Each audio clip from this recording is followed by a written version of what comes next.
Hello to all my fantastic plant growers, subscribers, plant lovers. Sorry I didn't get this video out yesterday. There's an apartment complex right across the alley from me here that, well, it caught on fire.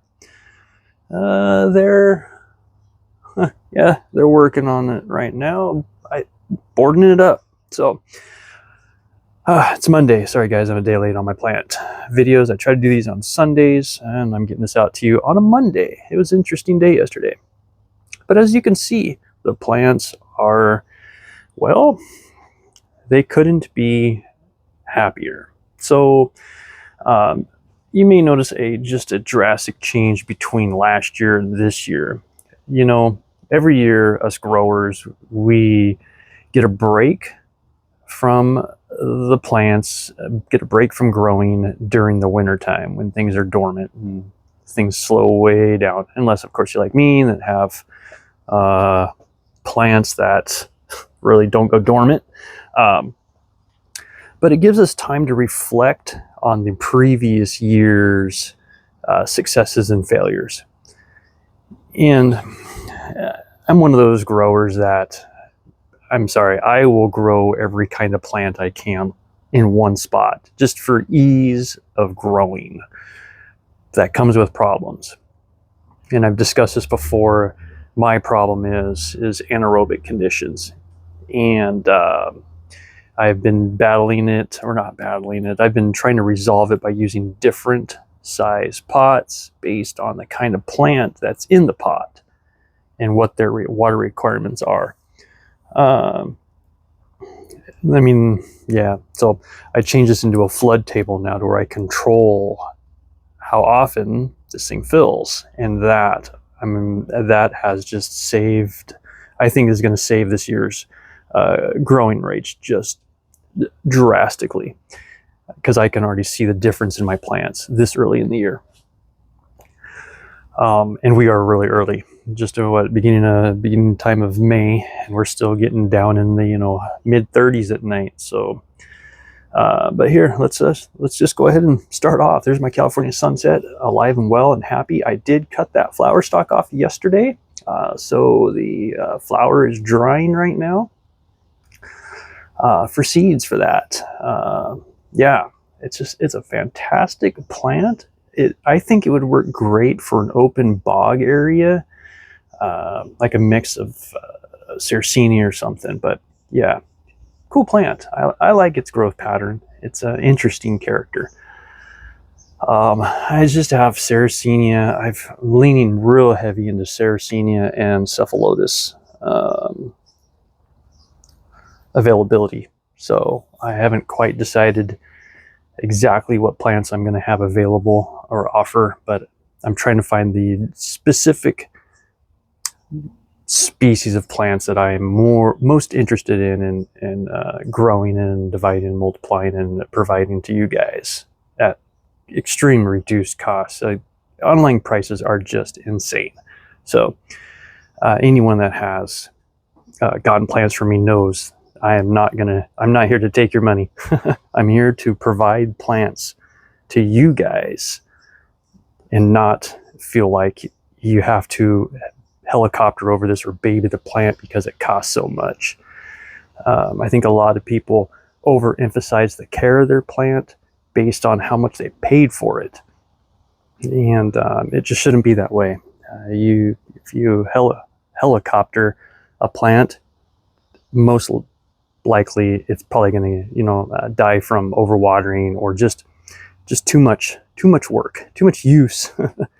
But yeah, so you can see that my baby Sarracenia here are ever since I have resolved my anaerobic conditions, they're just popping up now, exactly the way I would expect them to. This is what I wanted last year, and I didn't get this last year because of my setup. So, and I'm liking him. Looks like it's going to be an antho-free. What's that stuff? It's antho, yeah, the stuff that makes the pigments. Anthocytokines? I'd have to look, but I don't see any veins in this guy, and it is green, green, green. So interesting genetics from this, and that's what I look for.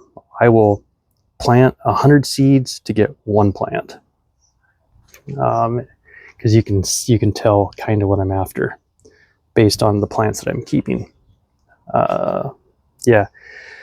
So there's my sundews. Yep. Not much really you can say about sundews, is just give them light, lots of light. If they don't have dew, give them more light. If they're not turning red, if they're a light lime green, give them more light. These things love light. Yes, those are just my standard, obviously narrow leaf, and then I just have some Bot River and some ICPS Giants in here. These are specifics that I've kept out of the individuals. Yeah, so they're, yeah, a whole full pot of Bot River. This again is just a flower for seeds. It's typical Venus flytrap. My Stylidium here. Beautiful, beautiful flowers. Stylidium has just excellent little butterfly flowers. I love the color of those flowers. Just fantastic. I have more Stylidium. Well, I have a lot of plants, but I have more Stylidium. If anyone's ever wanting Stylidium, it's a weed. Yeah. Scorpioids. I mean, I've been growing scorpioids for several years now, and they just keep growing and keep growing. Yeah. My California Carnivorous typical Venus flytrap. That's the typical. You can see the flower stalk, and at this point I probably would cut that, but I'm not going to cut that because we have something cool going on here, guys. You ready? Check this out. There is my CCCP Destruction Venus flytrap with its winged traps, and you can see even the new trap that's coming up. Let me see if I can get a good angle on that. The new trap that's coming up has got wings on it. So it's got a flower stalk. Again, that's the second flower stalk. It's a flowering monster. I'm going to cross a typical with him. I mean, you're not going to get that trait from the seed, but you never know if the genetics in this has been, you know, altered enough to produce odd offspring. So I'm going to find out. That's what I do. I have nothing but time in life. There's the Scorpioids that came out of my tissue culture tubes from Gamay that I offer. As you can see, there's no issue coming out of the tubes, going into planting, as long as you know, are good at maintaining plants from transferring temperature, humidity, and all that other stuff, not too wet. This is my typical Venus flytraps.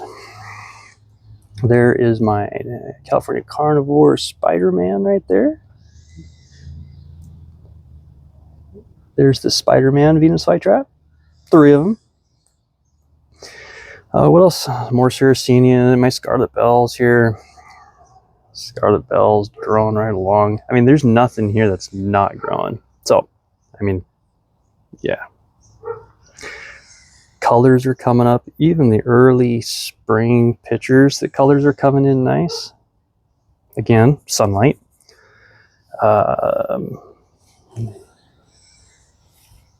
Here's the colors for you as I shake. There, let me see if I can get a better picture for you guys. Yeah. Beautiful. Yeah, so is that a leucophylla? Yep, it is. Yeah, leuco. They're just gorgeous plants. Here's my Sarracenia, my cross with Swanenia. Now, there's something cool that I'm waiting because I'm going to send Damon there a picture. I want to know what I thought was phyllotium is not. It's an iris of some sort, because there's a flower coming up out of that iris, which I thought was phyllotium, but it's not. It's a hitchhiker. So once it flowers, I'll contact California Carnivores, get an ID on that. Yeah, just otherwise, these plants are just growing right along, guys. I don't want to make this video too long and boring for you, but we'll move over to the Cephalotus here. Sorry, the sun is behind me, so sorry for all the shadowing. But this is what's left of my round pot Cephalotus. I've just been providing to people here online on I'm in a Facebook group that I'm saying, hey guys, I got too much Cephalotus. Let's get it out of here. But yeah, shadows. Sorry guys. But yeah, these are direct early morning sun till about 11 o'clock, and then it gets partial sun, which is just fantastic for these plants. The hot afternoon sun, too hot. But the early morning sun with a shaded afternoon is perfect for this. But these have to go, because I have, oh gosh, I've got 200 Sarracenia plants I got to find room for. My Dark Knight, I think there's my Dark Knight and Razorback Venus flytraps, they got really mad at me when I transplanted them. They were not dormant when I transplanted them, which is the worst time, in my opinion, to transplant a Venus flytrap. But they're resilient, they're holding in there, they're still coming up. And yeah, but they got mad at me. I don't like to make plants mad, because it really cuts a lot of time away from their growth. But yeah, the Cephalotus, yeah, just oddball garbage plants here, garbage projects, scorpioids, and my pings down here. These are, couldn't tell you, no idea, guys. I'm not a ping person at all. And these things are, I'm gonna tell you right now, these things are, pings are crazy. You see, that was a little piece of leaf from this plant that I just stuck in this corner over here to see if I can, well, I don't know, get it to grow. But then I ripped it out of there and put it over here, and it's growing. What? No way. Yeah, just even the smallest pieces of leaf grows. I don't know. Oh, it's going to get real foggy in here. My humidity just kicked on. So there it is, guys. Just a quick review of the plants. Oh, here's my hanging plants. There's a quick shot of the hanging plants for you. Probably getting covered in seeds because it's so windy out, but I am in central Washington where the wind never stops. So thanks, guys. Hey, maybe we'll cover the dewy pine out there, and my cobra lilies there, and my cool self-cooled pot, and my other pot out here that's just got a random assortment of plants. So that's more plants. So thanks, guys. Thanks for watching. We'll catch you on the next one. Thank you.